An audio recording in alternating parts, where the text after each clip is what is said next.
오늘 또 감사가 우리에게는 명령되어져 있습니다.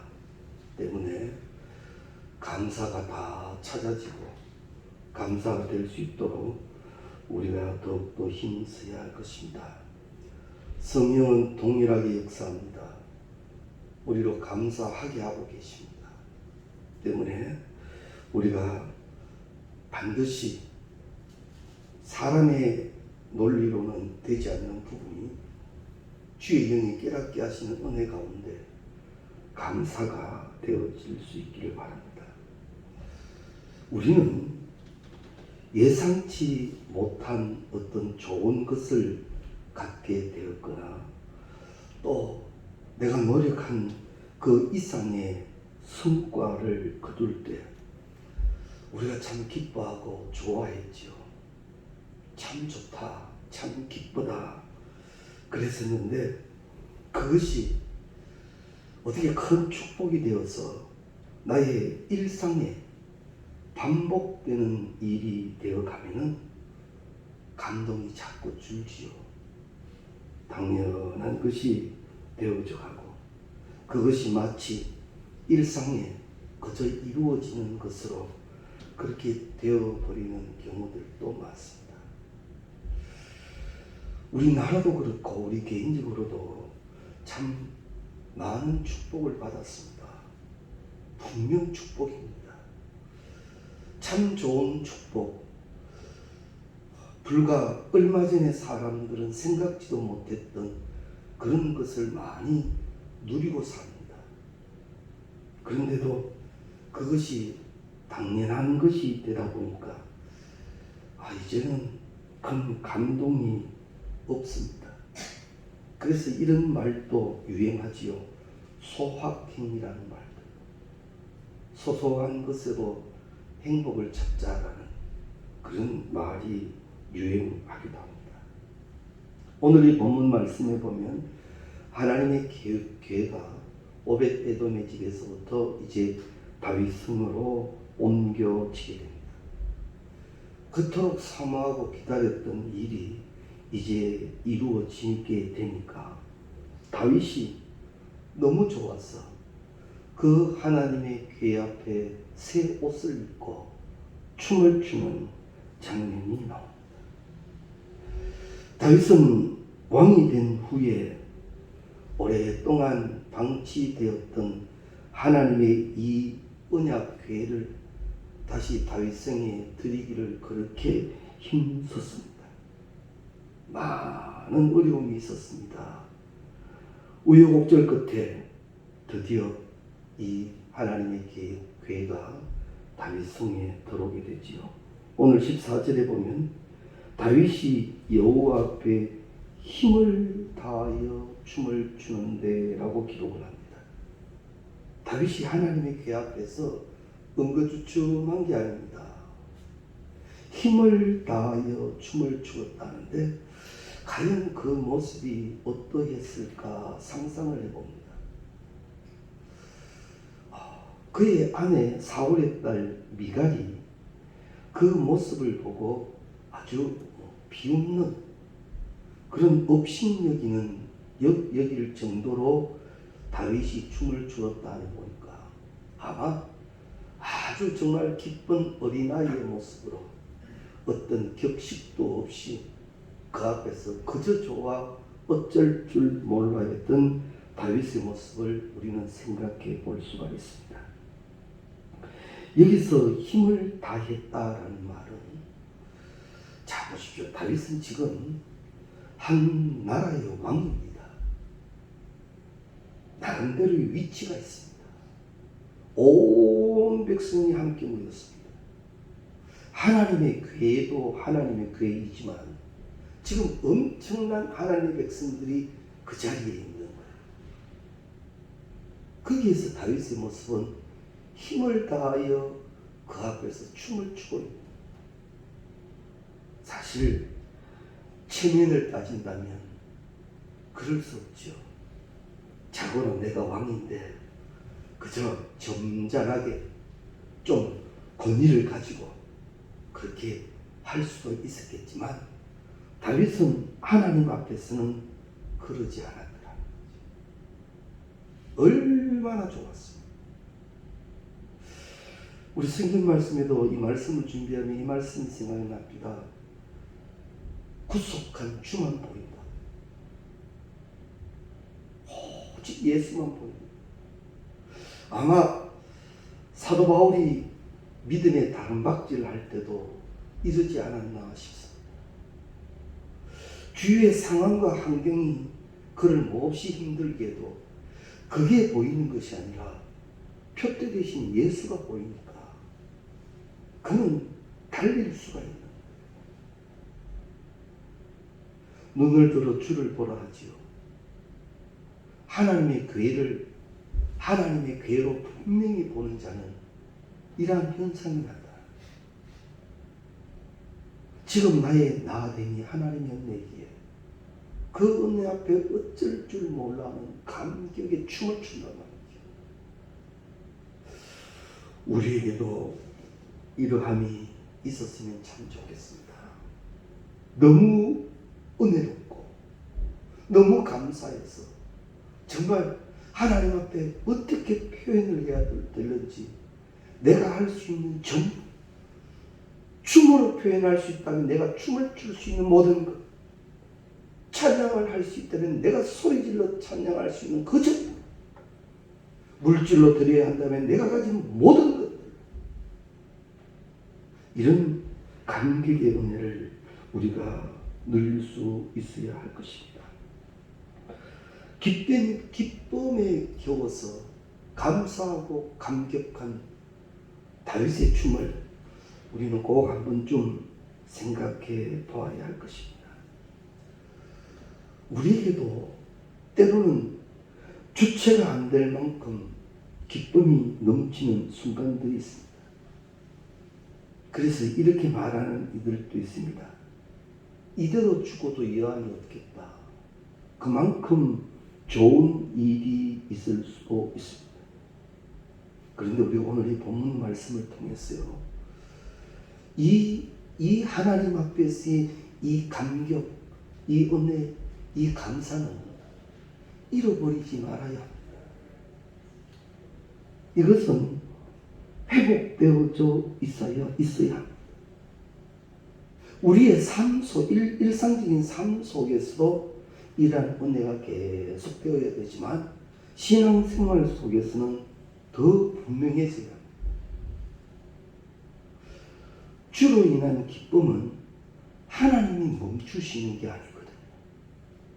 하나님이 주시는 기쁨은 샘솟듯 계속 솟아나는 기쁨인데 내가 그 기쁨을 못 누리는 거예요.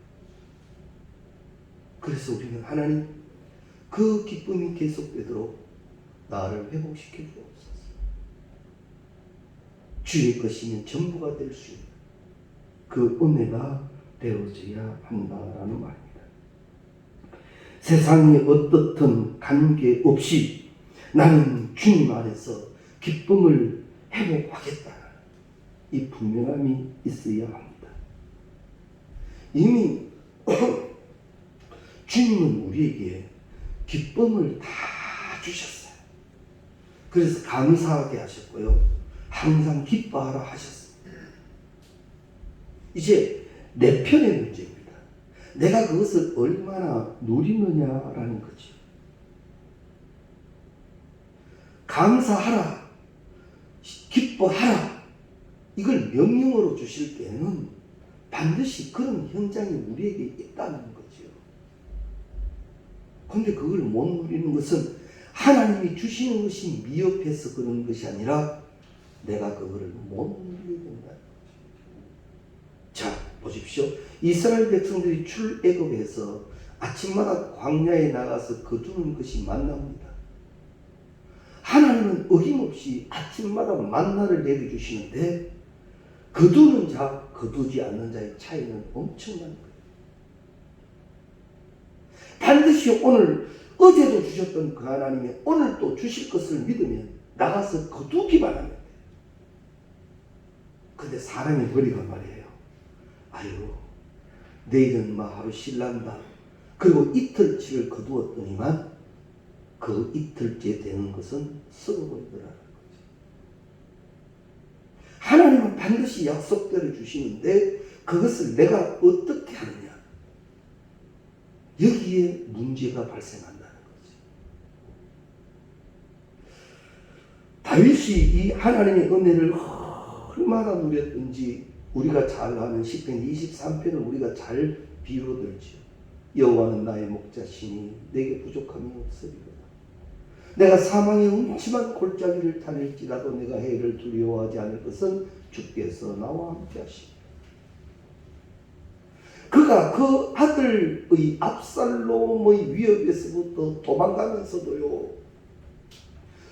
변치 않는 여호와의 사랑이 분명하니까 그걸 누리고 있는 거예요. 이게 우리에게도 동일하다 말입니다. 다윗에게만 해당되는 은혜가 아니라 동일하신 하나님 은혜거든요. 그러면 우리의 이 은혜, 이 믿음이 여기까지 가야 합니다. 우리는 상황에 따라, 형편에 따라, 때로는 사람의 소리에 따라 얼마나 많이 휘둘립니까? 만일 정말 다윗과 같은 일들이 우리에게 일어났다면 우리 열받아서 어떻게 됐을는지 모르죠. 그토록 내가 사랑하고 아끼는 내 아들이 내게 칼을 빼들었는데요, 그거 피해서 지금 도망가고 있는데요, 그래도 여호와를 생각하니까 찬양이 나오는 거예요. 야, 대단하지 않습니까? 나는 그 힘든 상황 속에서도 여호와로 인하여 찬양한 적이 언제였나 말이야.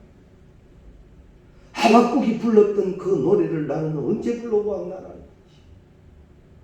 다 잃어버리고 하나도 남겨진 것이 없을 때도 나는 여호와로 인하여 찬양하리로다. 그것이 언제였나 말이죠. 다윗이 그 노래를 불렀습니다. 하박국 선지자가 그 노래를 불렀습니다. 하나님의 은혜를 망하는 이들이 그 노래를 불렀습니다. 그렇다면 우리도 누리기만 하면 부를 수 있는 노래가 그 노래라는 거죠. 여호와는 오늘 또 친히 우리 가운데 말씀하셨습니다. 나는 너희 하나님 여호와다. 이 분명한 진리 앞에 그것을, 그 은혜를 온전히 누리는 우리가 되어져야 할 것입니다. 그러면 이러한 기쁨, 이러한 행복을 누리기 위해서 먼저 회복되어야 할 첫 번째가 무엇인가 하면 감격입니다. 감격이 회복되어져야 합니다. 이스라엘에게 있어서 이 언약의 궤는 하나님 임재를 상징합니다. 때문에 하나님의 궤가 다윗성에 들어온다라고 하는 것은 다윗이 생각할 때는 그것은 어떤 물건 궤가 아니라 하나님인 거예요. 하나님이 지금 이 성에 들어오시는 거예요. 지금 다윗은 어떤 언약의 궤, 상징적인 것 앞에 춤을 추는 것이 아니라 하나님 앞에서 춤을 추는 거예요. 우리가 주를 예배할 때 이래야 합니다. 하나님 앞에 예배되어져야 합니다. 하나님 앞에 헌신되어져야 합니다. 하나님 앞에 충성되어져야 합니다. 이것이 되지 않으면 풍랑도 보이고요, 사람도 보이고, 불도 보이고, 온갖 게 다 보입니다. 하나님의 궤 앞에 다윗은 하나님을 보고 춤을 추더라라는 겁니다. 그러면 이 하나님의 언약의 궤를 보며 모두가 다, 그곳에 있는 모두가 다 하나님으로 믿고 보았느냐? 그게 아니더라라는 겁니다. 16절 말씀에 보면 여호와의 궤가 다윗성으로 들어올 때에 사울의 딸 미갈이 창으로 내다보다가 다윗 왕이 여호와 앞에서 춤을 추는 것을 보고 심중에 그를 업신여겼더라라고 이야기를 합니다. 그런데 이 부분에서 우리가 좀 더 세밀하게 살펴보면 우리가 주의 깊게 봐야 할 일이 있는데, 지금 미갈은 누군가 하면 다윗의 아내입니다. 지금 현 주소는 다윗의 아내입니다. 근데 성경은 미갈을 누구로 소개하는가 하면 사울의 딸로 소개합니다. 미묘한 차이가 있습니다. 사울의 딸도 맞습니다. 그런데 다윗의 아내로 표현하지 않고 이 사울의 딸 미갈이 창문으로 그걸 보고 있다. 온 백성이 다 나가서 하나님의 은혜의 기회를 맞이하고 있고 왕 다윗은 그 앞에서 춤을 추며 기뻐하고 있는데 미갈은 그러지 못했더라라는 거지. 이런 부분에서 이 미갈을 사울의 딸로 기록했다라는 주석이 있습니다. 똑같은 예배를 드리고 있는데도 어떤 사람은 내게 주시는 말씀으로 받고 감격하며 통에 잡아가는 이들이 있는 반면 그렇지 않는 이들도 있습니다. 신약에도 나타나지요. 사도 바울이 드로아에서 하나님의 말씀을 전할 때에 창문에 걸터앉아 있던 사람 알지요? 유두고. 그가 창문에 걸터앉아 있다가 떨어지지 않습니까? 왜 그랬는지는 여러 가지 이유를 찾아볼 수 있습니다만 성경이 창문에 걸터앉아 있던 유두고가 떨어진 장면을 묘사하는 거 보면 그래서는 안 된다라는 거지. 많은 이들이 하나님의 말씀을 사모하며 그 앞에서 말씀 듣기를 즐거워할 때에 이 사도 바울이 전하는 하나님의 말씀을 은혜로 확 받고 감격하고 할 때 창문에 턱 걸터앉아 있는 유두고는 결국 넘어지게 되더라라는 거지. 베드로가 또한 그러지 않았습니까? 예수님께서 십자가 메고 가실 때 멀찍이 떨어져 가다가 시험 들어버리고 말았다라는 거지. 신앙은요 적당히가 안 됩니다. 절대 성경에는 그런 부분이 한 부분도 없습니다. 성경은 적극적으로 우리에게 그 신앙을 가르치고 있습니다. 충성을 해도 죽도록 해야 돼요. 다 물어야 돼요. 그러면 하나님이 그렇게 한 자들은 책임지세요. 누차 드리는 말씀이지만 성경의 말씀은 하나님 말씀이에요. 하나님의 말씀을 믿고 행하는데 하나님이 책임져야지요. 그것은. 그래서 하나님이 내 신앙의 이 헌신을 책임지게 하라. 하나님이 오늘의 나의 이 모습을 책임질 수밖에 없는 우리가 되게 하라. 적당히 해두고 하나님 먼저 그 나라와 그 일을 온전히 구했기. 이 모든 것을 다 하실 하나님의 책임. 이것이 말씀 그대로 이루어지는 그 축복을 우리는 누려야 할 것입니다. 그런데 심중에 그를 업신여겼더라라고 표현하는데 이 업신여겼더라라는 본문을 좀 찾아 들어가면 이런 의미입니다. 비웃었더라라는 의미입니다. 미갈이 창문에서 왕이 그 앞에서 즉 언약의 궤보다 그 많은 백성들 앞에서 저렇게 채통 없이 춤을 추는 거 보고 이 미갈이 비웃었더라라는 거죠. 감격하여 춤추는 바울과 그 장면 앞에서 비웃고 있는 미갈의 장면, 너무나도 대조적입니다. 우리는 하나님의 은혜 앞에 이 찬양과 이 감사만 있을 뿐이지 사람의 논리와 판단에 비웃음이 되어졌습니다. 이걸 우리가 잘 해야 합니다. 그래서 오늘 이 본문에 사울의 딸 미갈은 그는 과연 사울의 딸이었을 때 어떻느냐? 사울의 딸이었을 때는 그는 공주였지요. 한 나라의 공주였지요. 채통도 필요했고 치민도 필요했지요. 그 기준이 바뀌지 않으니까 지금도 여전히 그 기준으로 다윗을 보는 거예요. 앞에서도 바뀌지 않는 미갈이에요. 지금 그 공주의 이 수준에서 모든 것을 판단하니까 다윗은 지금 충분히 비웃음거리가 되는 거예요.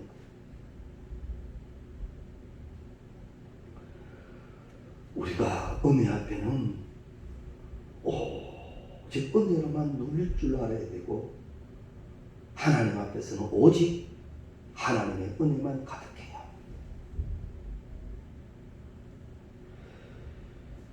우리가 말씀의 화답이 잘 되지 않을 때에는 마음으로도 뜨거운 것이 있지만, 그것이 혹시 인간적인 면에서 잘 되지 않는다면 그건 고쳐져야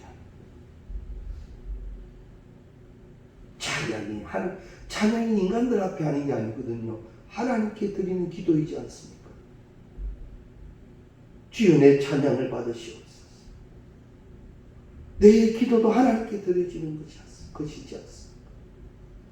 그래서 항상 우리가 이것을 분명히 하여야 합니다. 은혜를 받아 용솟음쳐 오르게 되는 기쁨은 인간의 체면을 밀어내게 됩니다. 이러한 관점으로 우리는 우리를 잘 살펴야 할 것입니다. 오늘 말씀이 첫 번째로 나누는 감격의 회복 속에 나는 과연 이런 감격의 예배를 언제 드렸던지, 만일 지금 그렇게 되고 있지 않다면 이건 반드시 회복시켜야 할 일입니다. 이대로 두어서는 안 될 일이에요. 반드시 회복시켜야. 찔려지고 쪼개지고 그 위에 산이고 감사지. 진정한 하나님 앞에서의 감격, 말씀 앞에서의 감격, 예배드리며 그 감격, 나는 반드시 회복시켜야 하는데, 이것은 누구의 몫이 아닌 내 몫이. 내 몫이. 그래서 우리가 이것을 기도의 미션으로 받아야 합니다. 내 예배가 날마다 감격되게 하옵소서. 하나님 앞에서 춤을 추는 예배가 되게 하시고, 하나님께 마음껏 찬양하는 예배가 되게 하시고, 내 전부로 번제가 되어지는 귀한 예배가 되게 해주십시오. 우리 그런 귀한 은혜가 있지 않습니까? 이 은혜가 온전히 회복될 수 있기를 바랍니다. 우리는 이 자연의 계시도 우리가 함께 받고 있는데, 이 자연의 계시들을 보면 얼마나 아름답고 오묘한지 모릅니다. 아침에 이 바닷가의 일출 장면을 보게 되면요, 이건 엄청난 거예요. 정말 주님 감사합니다. 저절로 야생화 꽃잎 하나도 자세히 들여다보면 어찌 그리 섬세할 수가 있을까요? 참 아름답지요.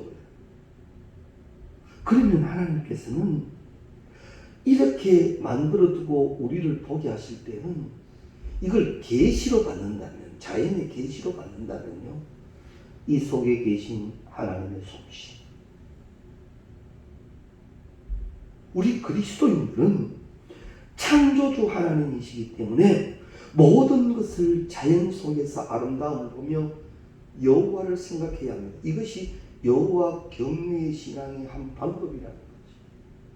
그러고 보면 하나님이 여호와 경외의 신앙이 되도록 얼마나 많은 것을 우리에게 베풀어 놓으셨는지 모릅니다. 저 하늘을 바라보며 저 궁창을 만드신 하나님을 기억하는 것, 그렇게 해서 또 여호와를 기억하게 하는 경외의 신앙이 되게 하시는 거예요. 봄이면 이렇게 확 피어나는 온 거리의 꽃을 보며, 꽃이 아름다운 것은 분명한데 이 꽃을 만드신 여호와 하나님을 기억할 줄 아는 우리가 되라고, 오늘도 그 꽃은 피어나게 하셨다면 여호와 경외함이 얼마나 소중하기에 우리가 눈에 보이는 모든 것들로 통하여 여호와를 찾기에 놓으셨을까. 이것을 우리가 함께 생각할 수가 있습니다. 시편 8편 1절 말씀에 보면 여호와 우리 주여 주의 이름이 온 땅에 어찌 그리 아름다운지요 주의 영광이 하늘을 덮었나이다. 주의 영광이 하늘을 덮었다 했습니다. 온 천지에 주의 뜻으로 가득한 거예요. 그래서 세상 사람들은 꽃 구경 가지요. 꽃 구경 가요. 단풍 구경 가요. 우리도 그렇게 움직이고 있지만 그 속에 이것을 주관하고 계신 여호와를 기억하라. 이것이 하나님의 목적입니다. 이것이 하나님의 목적. 이를 우리가 잘 기억해야 합니다. 그래서 우리가 아름다운 꽃을 보면서 여호와를 찬양할 줄 아는 것. 저는 이 찬양이 제 개인적으로도 특별합니다만 참 아름다워 주님의 세계는 우리가 하나님을 알고 하나님이 오늘 또 일하고 계십니다. 저 꽃이 피었다 지는 저 장면을 보면 오늘 또 일하고 계시는 하나님 이를 기억하라. 말씀 우리가 잘 받아야 합니다. 그리고 또 하나 나 자신에 대한 감격을 회복시켜야 합니다. 시편 8절 4절 이하 말씀에 보면 사람이 무엇이기에 주께서 그를 생각하시며 인자가 무엇이기에 주께서 그를 돌보시나이까 라고 기록을 합니다. 사도 바울은 뿐만 아니라 나의 나가 된 것은 하나님의 은혜라고 고백을 합니다. 하나님께서 만드신 존재로서의 나, 하나님의 작품이 되는 나. 하나님이 사실 세상에는 나는 하나밖에 없는 자입니다. 이것에 대해서 너무 열등감을 가질 필요도 없습니다. 하나님의 작품이라는 것. 여기에 대한 것은 하나님의 일하심에 대하여 우리가 해야 할 일은 감사합니다. 꼭 한번 하십시오. 거울 앞에 나를 세워놓고 하나님 감사합니다. 한번 해보십시오. 여기는 좀 뜯어곤쳐야 되는데 이거는 견적이 얼마 나올까? 이거 말고 하나님 감사합니다. 내 모습 이대로 주받으옵소서.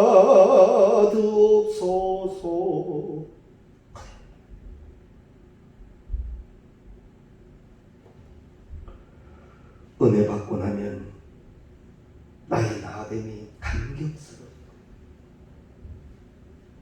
오늘도 생존케 하시는 하나님, 오늘도 은혜 가운데 말씀 보고 기도하게 하시는 하나님, 이토록 날 사랑하시는 하나님, 나에 대한 감격이 있어야 합니다. 늘 열등의식에 빠져서 나는 왜 이러지? 나는 왜 이러지? 이게 아니라 나는 하나님의 작품이라, 오늘도 나를 위하여 일하시는 하나님이라, 그 감격으로 살아보자는 거지. 자녀가 부모가 날 사랑함을 못 느끼면 많이 위축되고 그렇게 성장한 아이들은 문제가 많아진다고 그러지. 우리가 하나님의 사랑을 먹고 자라면요, 우리의 인격이 달라집니다. 늘 부정적이지 않습니다. 긍정적입니다. 사랑스러워 가시더라. 그 모습으로 되어 간다는 거지. 나에 대한 감격을 생각해야 합니다. 그리고 또 하나, 주변 사람에 대한 감격을 회복시켜야 합니다. 이제 미갈은 사울의 딸보다 다윗의 아내인데 여전히 사울의 딸로 살아간다는 거지. 얼마나 힘든 시간입니까? 어떻게 보면 미갈의 입장에서 보면 내 남편 다윗이 왕은 왕인데 참 내하고 수준 안 맞다 그러고 살았을는지도 몰라. 목동 출신이다 보니까 참 안 맞다 들에서 양이나 몰고 그렇게 컸는 인물이니까 왕궁에서 컸는 내하고는 너무 차이 난다. 현대적으로 보았을 때 다윗이 이제 왕의 이 일정을 다 보고 저녁에 이제 들어옵니다. 미갈이 맞이합니다. 미갈이 오늘 또 수고한 다윗에게 뭐라 했을 것 같습니까? 그저 지금 우리 부부의 관계로 본다. 여러 가지 생각할 수 있겠죠. 그러나 업신여기는 이 장면을 보면 아마 그렇게 열심히 나라를 잘 다스리고 들어온 다윗에게도 이 미갈은 그렇게 높이 평가하지 않았을 가능성이 많다는 거죠. 왕은 그러면 안 되는데, 왕은 그러면 안 되는데, 그랬을지 모른다는 거죠.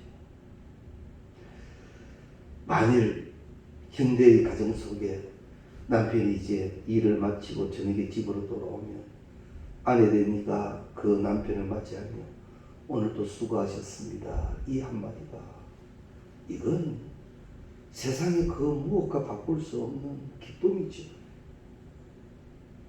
그때 또 남편이 탁 던져주는 말. 내가 밖에서 이렇게 일할 수 있는 것은 당신의 가정을 잘 꾸려주기 때문에 나는 편히 이렇게 일을 할 수 있다고.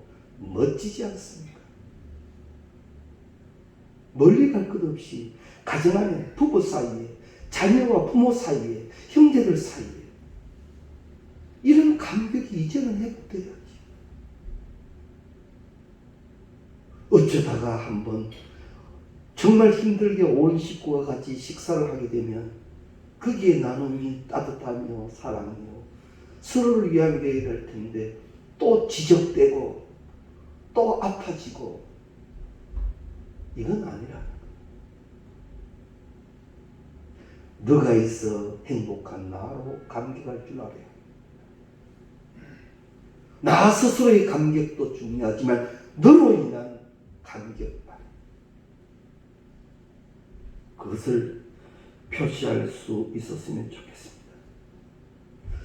외국인들은 좋은 것을 보면 원더풀, 뷰티풀 좋다고 막 표현을 하지 않습니다. 근데 사실 우리는 이러한 부분에 많이 약합니다. 과연 나는 어떤 감탄사를 가지고 있는지, 감격할 때 나타나는 감탄사 말입니다. 언어는 많이 쓰는 언어가 발달한다고 합니다. 많이 쓰는 언어. 그러면 우리가 이 6월을 맞이해 대한민국을 한번 봅시다. 대한민국이 가장 많이 사용하는 감탄사는 어떤 것일까요? 잘하셨습니다. 최고입니다. 멋집니다. 이겁니까? 또 그랬네. 여전히 그러네. 똑같네. 아주 비관적이고 부정적인 거예요. 긍정적인 감탄사가 있어요. 그래서 이런 글도 읽어보았습니다. 아내가 맛있는 식탁을 준비했습니다. 그때 우리의 반응은 어떠했느냐라는 글입니다. 여러 가지 많은 답변들이 쭉 나옵니다. 외국 사람들은요, 그때 이렇게 해준답니다. 굿. 참 좋다. 오늘 수고했다. 참 맛있는 걸 만들어 주어서 고맙다. 이렇게 이야기를 한답니다. 근데 우리 한국 사람들은 우리부터요. 과연 오늘 또 가정에서 맛있는 음식이 나올 때 감격의 표현을 어떻게 하냐 말이에요. 근데 그 우습게 글을 썼습니다. 이렇게 한답니다. 밥 먹자. 그걸 오늘도 별 탈 없이 밥 먹자. 이게 최고의 감탄사라면 문제가 많죠. 주위의 것에 감격할 수 있어야 합니다. 유명한 신학자 이 아브라함 헤셀은 이런 말을 했다 합니다. 참 좋은 말인데 우리가 꼭 기억해 두는 것도 좋을 것 같습니다. 나는 하나님께 성공을 구한 적이 없다. 나는 하나님께 성공을 구한 적이 없다. 다만 경의와 감탄을 구했다. 그리고 하나님은 허락하셨다. 나는 하나님께 성공을 구한 적이 없다. 다만 감격을 구했다. 그래서 하나님은 허락하셨다. 멋진 인생은 어떤 인생입니까? 성공한 인생이 멋진 인생이냐? 감격하며 사는 인생이 멋진 인생이냐라는 거지. 성공한 사람은요, 몇백만 원짜리 뷔페를 갈 수도 있고 몇 억짜리 침대를 살 수도 있지만 그것이 행복한 것만은 아닙니다. 진정 행복한 사람은 작은 것에도 감격할 줄 아는 사람이지 않겠습니까? 그래서 헤셀은 이 기도를 했는 것 같아요. 나는 성공한 사람이기보다는 감격한 사람이기를 원합니다. 그러나 우리는 너무 성공 위주로 가고 있잖아요. 그래서 오늘 저는 이 부분을 생각해 봐야 합니다. 감격하게 하옵소서. 감격의 회복 잘 기억해 두시기 바랍니다. 그리고 또 하나는 감사의 회복입니다. 이 다윗의 이 감격에는 하나님의 은혜에 대한 억누를 수 없는 감사가 있었다라는 거지. 감격이라고 하는 것은 마음속 깊이 일어나는 감정입니다. 감격은. 그럼 이것의 표현은 무엇일까요? 감격된 자의 표현은 어떻게 나타날까요? 그것은 감사입니다. 감격은 감사로 표현된다라는 겁니다. 그래서 이 감사가요, 한자어로는 느낄 감자에 사례할 사자가 씁니다. 느낀 감사야. 그것을 사례하는 거예요. 그래서 이 사자는 말씀 은비언의 솔사자를 쓰죠. 그걸 무엇으로 하느냐? 사례를 무엇으로 하느냐? 말로. 한자 풀이가 그렇다 이 말이에요.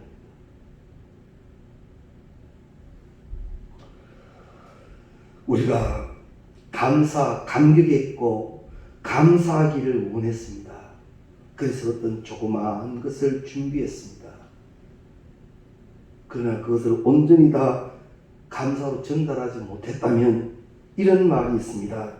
감사를 느꼈지만 표현하지 않았다면 선물을 포장하고 주지 않는 것과 같다.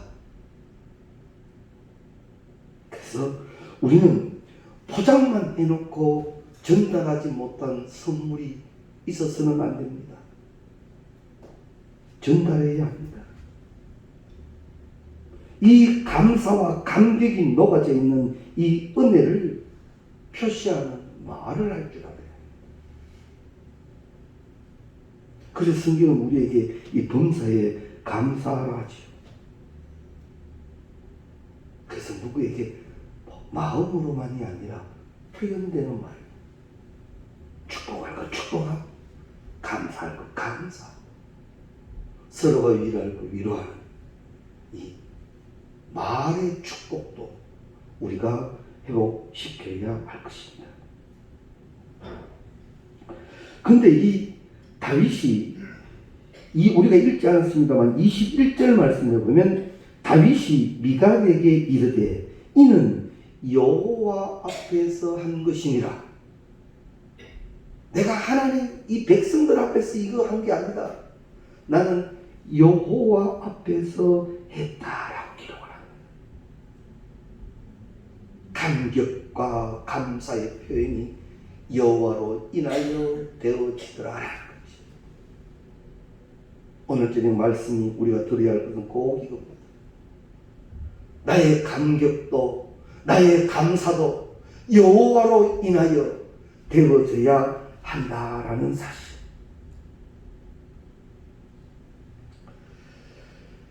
어떤 노부부가 어려운 시기를 지나다 보니까 한글을 못 깨우쳤대요.